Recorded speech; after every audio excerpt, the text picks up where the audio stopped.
A cidadania do quilombola. Com a vitória total do abolicionismo, onde os negros, por suas organizações, tiveram influência determinante, deu-se a condição primeira para que os manumissos e ou quilombolas passassem a ter sua cidadania de brasileiros.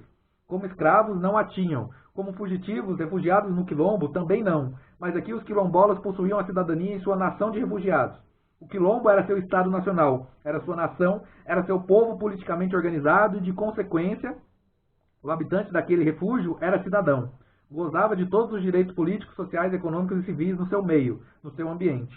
Concluía-se, portanto, que o quilombo foi para o negro escravo a principal trincheira para resgatar sua cidadania. Primeiro, a cidadania da nação própria, criada e administrada por eles mesmos, e, por serem brasileiros, em seguida, a cidadania de nascidos no Brasil, como determinaram as diversas constituições do país. A cidadania no ambiente calunga e perante a sociedade circundante. A cidadania no ambiente calunga. Já se concluiu que a formação de quilombo foi uma tônica generalizada no Brasil escravista, com o fim de enfraquecer o regime servil e que era um grande reforço da luta pela abolição que acabou sendo vitoriosa. Já se concluiu também que os quilombos eram recantos onde havia povo, governo e organizações próprias, formando assim um Estado.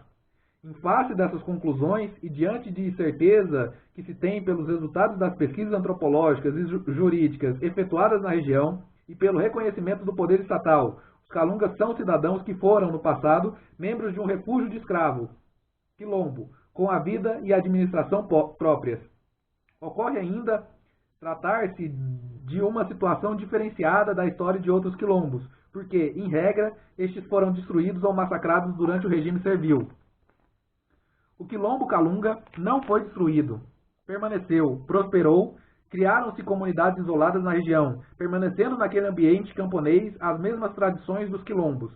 O Instituto de Defesa, os meios de manutenção da segurança da população e outras formas de se evitarem os males que vinham de fora, foram ali mantidos por ano a fio, o que disfarçadamente ainda existe.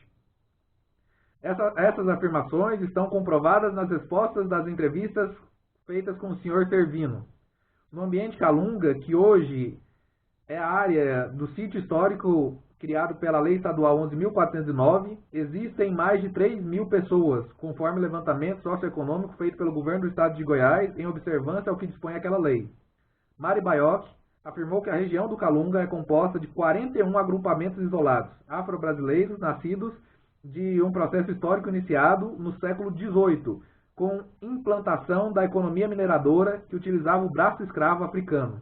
Hoje, entretanto, a professora já afirma que existe quase uma centena desses agrupamentos. Os habitantes de Quilombo, saídos do cativeiro, se fizeram membros de sua nação e passaram a ter liberdade de vontade e autonomia privada no seu modus vivendi, se tornaram cidadãos. A cidadania passou a ser uma qualidade e um direito calunga, qualidade de direito próprio dos habitantes dos núcleos originários dos acampamentos ou quilombos. A dupla cidadania do calunga. O calunga é brasileiro nato, é cidadão natural deste país. Resta saber se ele goza da cidadania como direito potencial previsto na nossa Constituição. É o que vamos, resumidamente, examinar. O estatuto que garante a cidadania à pessoa natural regula a convivência desta com o Estado.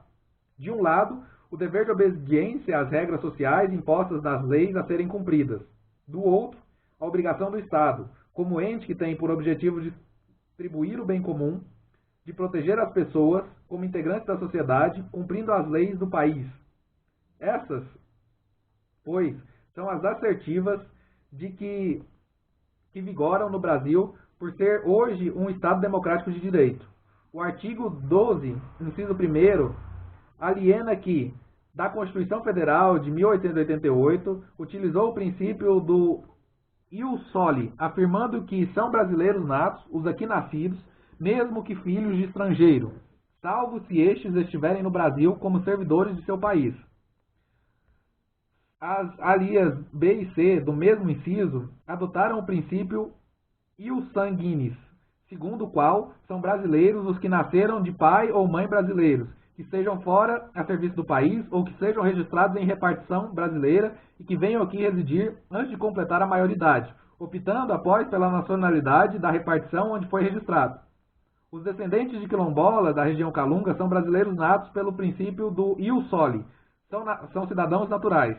A cidadania é colocada como sendo as diversas faculdades ou poderes jurídicos constantes de nossa Constituição, os quais serão alinhados a seguir. Primeiro, obrigação do alistamento eleitoral e do voto. Artigo 14, parágrafo 1º da Constituição Federal obriga ao maior de 18 anos se alistar como eleitor, bem como votar, salvo os analfabetos, os maiores de 70 anos e os maiores de 16 e menores de 18 anos. Acessibilidade aos cargos públicos. O artigo 37, inciso 1º da Constituição Federal determina que os cargos empregados em funções públicas são acessíveis aos brasileiros que preencham os requisitos estabelecidos em lei. Como se vê, para se ter o direito à utilização desses preceitos, são necessários requisitos estabelecidos em lei, como grau de escolaridade, aprovação em concurso público e outras exigências. O poder de propor ação popular. O artigo 5º, inciso 5073, permite aos cidadãos propor ações populares para anular ato lesivo ao patrimônio público ou à entidade em que o Estado participe, à moralidade administrativa, ao meio ambiente e ao patrimônio cultural, com isenção de custas judiciais, salvo se houver má-fé.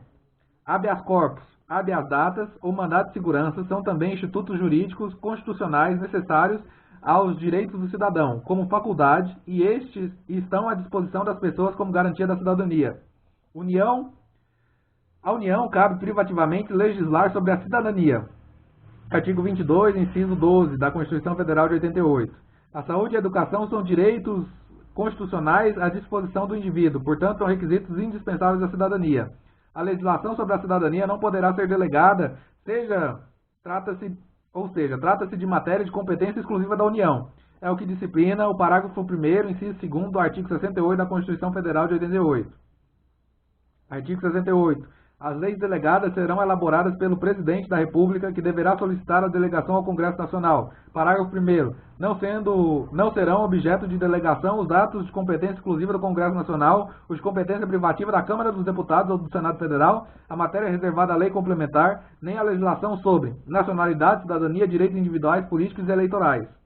A cidadania tem gradações, é o que está consagrado no artigo 14, parágrafo 3º, inciso 6º e no parágrafo 4º.